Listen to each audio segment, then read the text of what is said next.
So I want to kind of expand on this idea of feeling like a failure every time you try something new.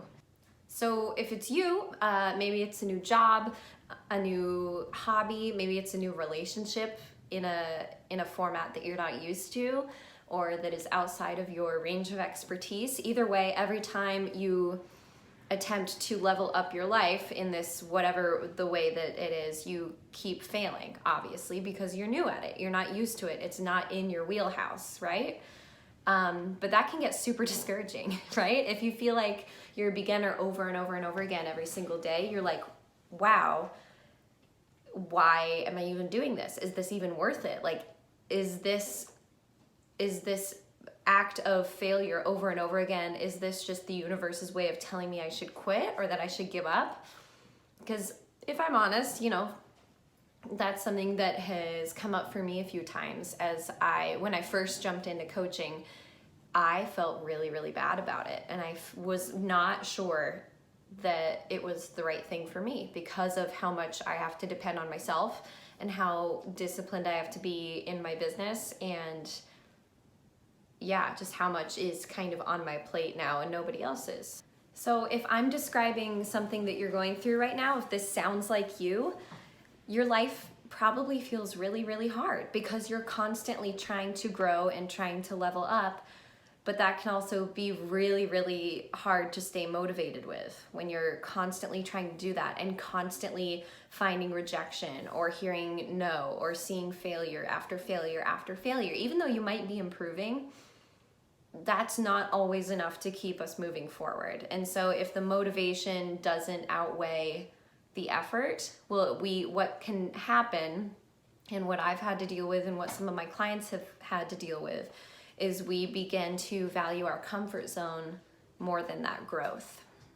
Okay, the good news is that as humans, you and I have this incredible innate need to continue to grow and improve year in and year out until the end of our existence, essentially, in order to find fulfillment, right? That's what has kept our species alive until now, is the ability, I should say, to adapt and to evolve and change and learn how to walk on our feet instead of all fours, and how to learn how to do math and start fire and find water and gather food and hunt and pick berries and stuff.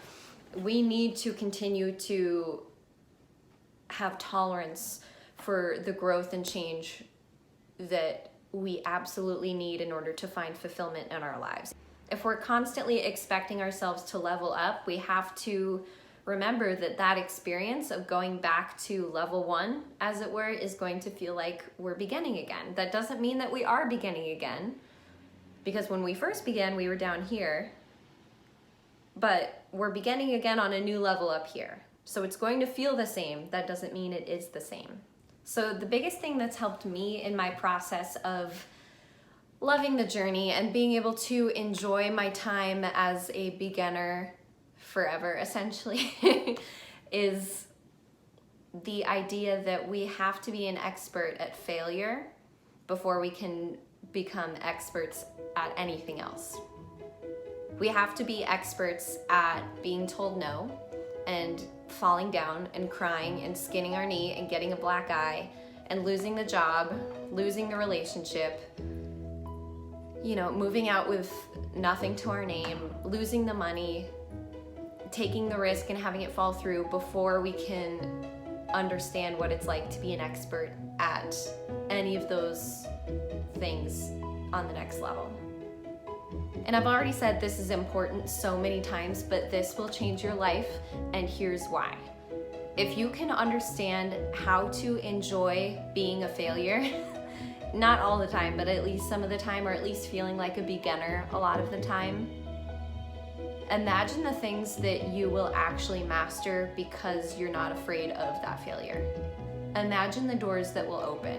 Imagine what could be possible if you're willing to go outside your comfort zone for longer than you would have been if you were just tolerating failure or tolerating being a beginner. If you can learn to enjoy that and enjoy the curiosity of learning something new and enjoying the thought of like, wow, I love that I feel like I've gotten so good at some of this stuff and there's still so much farther to go.